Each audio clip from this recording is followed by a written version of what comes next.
Prejdime od tej tvojej vízie k takému, že ako ty vieš pomôcť s víziou niekomu, hej? Že niekto si teraz povie, OK, tak toto mi je presne jasné, že mám nejaké čiastkové cieľ, ale chýba mi vízia.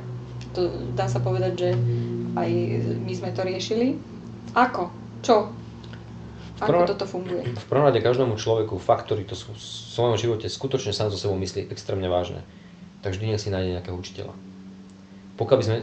Problém Afriky a ich negramotnosti nie je v tom, že nevedia písať a čítať, ale v tom, že to nemajú učiteľov. To je všetko. To znamená, kebyže nemáme my učiteľky v škole, tak dodnes nevieme písať ani čítať. A to sú fakty.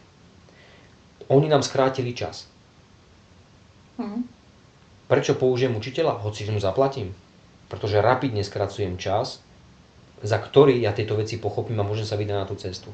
A častokrát to, čo počas toho roku ten dotyčný človek zarobí a zaplatí tomu učiteľovi alebo tomu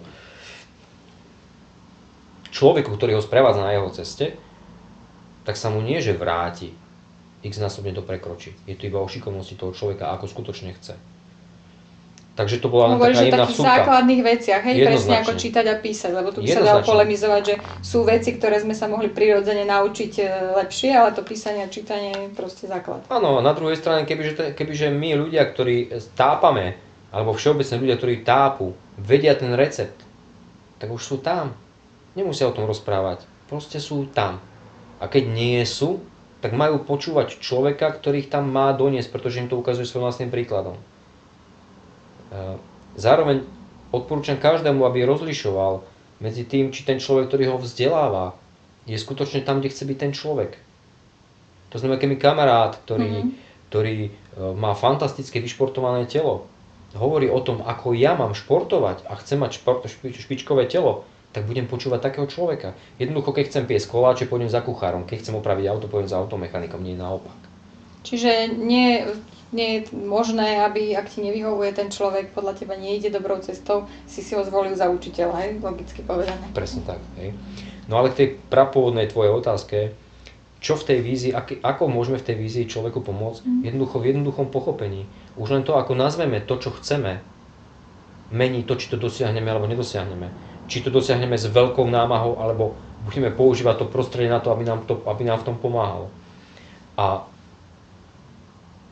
dnes vieme kohokoľvek, alebo viem kohokoľvek, v akejkoľvek sfére nastaviť tak, aby do 5 rokov skutočne si zabezpečil to, čo si nevie ani predstaviť.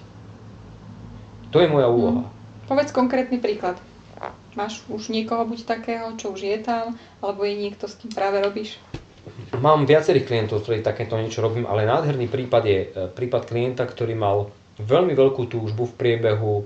Vždycky dávame vízie na 5 rokov, to znamená, keď sa budeme takto rozprávať o 5 rokov, čo máme, len to pomenujeme. Kde sme, čo cítime, ako to vnímame, s akými ľuďmi sa nachádzame, koľko peniažkov napríklad zarábame, aké máme podnikanie, čo konkrétne predávame. Hej.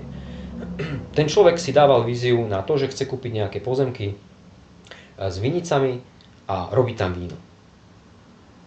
Ja sa priznám, vôbec ma nezaujímala tá výmera, pretože to je niečo pre mňa nepodstatné, pre neho to bolo podstatné. Po jednom mesiaci tohto coachingu, čo sme sa 2-krát stretli, sa stali 3 veci, ktoré nejakým spôsobom nie sú možné v tej realite bežného človeka. To znamená, okrem toho, že tie vinice už mali byť predané, oni sa nepredali. Okrem toho, že stali vyše 500 000 eur, to nie je malá suma. To nie. Kontaktoval ho bývalý spoločník, ktorý mu nebol schopný v istom období vrátiť peniaze, vrátil mu presne 501 000 eur. A on dnes má vinice a robí vlastné víno. A super. My si len myslíme, že to sú nemožné veci, ale to nie sú náhody. Náhody neexistujú, my ich tvoríme, len treba vedieť ako. A my takto vieme sa dopracovať do čohokoľvek, do úžasného vzťahu. Mať partnera, mať manžela, dokonca ženy, tehotenstvo. V biznise konkrétne veci, konkrétne plány, krásne autá, užívať si ten život. Lebo všetko, čo je okolo nás, je určené len pre ľudí, pre nikoho iného. A keď to dokáže jeden jediný človek, dokáže to kdokoľvek iný, a to ešte neznamená, že to dokázal jeden človek, že to niečo viac nedokáže ten ďalší. Ale to je iba o tom, či sa idem porovnávať s niekým, alebo to len tvorím to, čo chcem. To je všetko.